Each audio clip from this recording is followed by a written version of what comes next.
Les journées wallonnes de l'eau, c'est l'occasion de mieux connaître nos cours d'eau.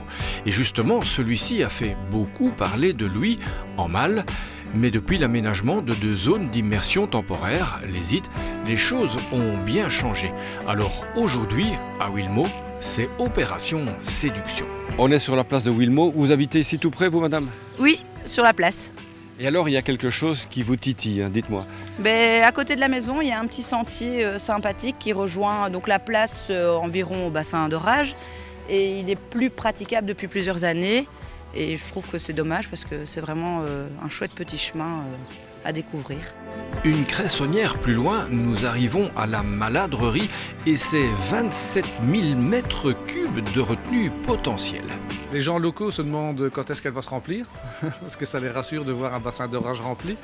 Je dirais que je préfère voir un bassin d'orage vide que rempli, parce que s'il est rempli, qu'il y a une pluie, il ne sait plus fonctionner.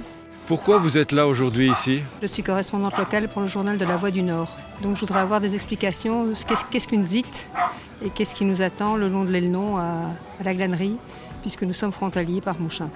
La Maladrerie, ce n'est pas seulement une ZIT, c'est aussi un formidable observatoire pour les amoureux de la nature. On regarde des gorges bleues, un miroir blanc. C'est une espèce qui vient d'arriver il y a 15 jours maximum.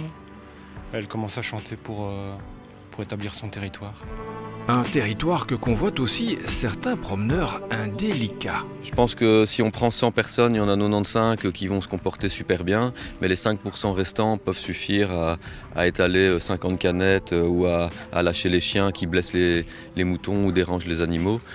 Il y aura peut-être une période d'adaptation où les gens vont comprendre qu'il faut respecter davantage le lieu, mais effectivement, il y a quelques abus. Un peu plus loin en amont, la ZIT du Pèlerin n'est pas ouverte au public, mais d'autres visiteurs, venus il y a bien longtemps, y ont laissé leur empreinte.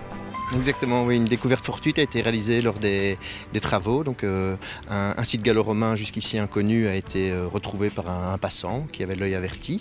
Et donc c'est un bâtiment qui remonte à la fin du 1er au 2e siècle qui a pu être fouillé.